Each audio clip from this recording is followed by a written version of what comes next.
लक्षवेध news network. अचूक वेळ अचूक बातमी. लक्षवेध न्यूज नेटवर्कमध्ये आपलं सहर्ष स्वागत आहे. आजच महाराष्ट्र राज्याचे उपमुख्यमंत्री असलेले अजितदादा पवार यांचं दुःखद निधन झालेलं आहे आणि आपल्यासोबत शोक व्यक्त करण्यासाठी राजेंद्र पाटील आहेत.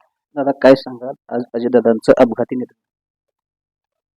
अतिशय दुर्दैवी अशा प्रकारची घटना आज या महाराष्ट्राच्या राजकारणामध्ये झाली आणि ही कधीही न भरून येणारी पोकळी आज अजितदादाच्या जाण्यानं निर्माण झालेली आहे.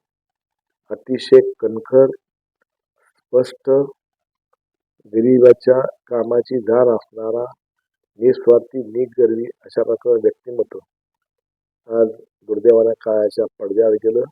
नक्कीच 5-10 वर्ष तरी हा राज्य विकासापासून मागं जाईल. उमेदीच्या काळामध्येच दादांना काळानं झेप घेतली. मी त्यांच्या स्मृतीस विनम्र अभिवादन करतो. त्यांना श्रद्धांजली वाहतो. दादा, त्यांची आणि आपली शेवटची भेट कधी झाली आणि त्यामध्ये काय चर्चा झाली?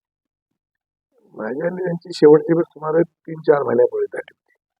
तालुक्याच्या वेगवेगळ्या प्रश्नासाठी मी त्यांच्याकडे जायचो, परंतु कामाचा आवाक असणारा तसा नेता आता होणे नाही. त्यांच्या दुःखद निधनामुळे आपलं गाव देखील आज बंद ठेवलं. अहो, ज्या नेतृत्वानं आम्हाला एवढं मोठं केलं, एवढं वैभव आम्हाला मिळालं, आम्ही कृतज्ञ लोक आहोत.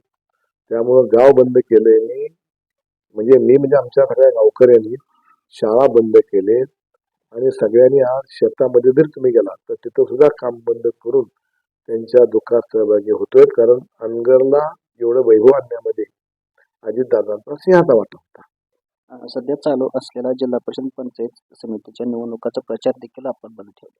हो, मग अशी घटना झाल्यावर कुणाची मानसिकता होणार आहे त्या प्रचाराला, त्याला जाण्याची? त्यामुळे आम्ही सगळा भारतीय जनता पक्षाच्या उमेदवारांचा प्रचार आम्ही बंद ठेवलेला आहे. तर हे होते मोहोळ तालुक्याचे सर्वेसर्वा राजेंद्र पाटील यांनी अजितदादा पवार यांच्या दुःखद निधनाबद्दल आपला शोक व्यक्त केला. धन्यवाद.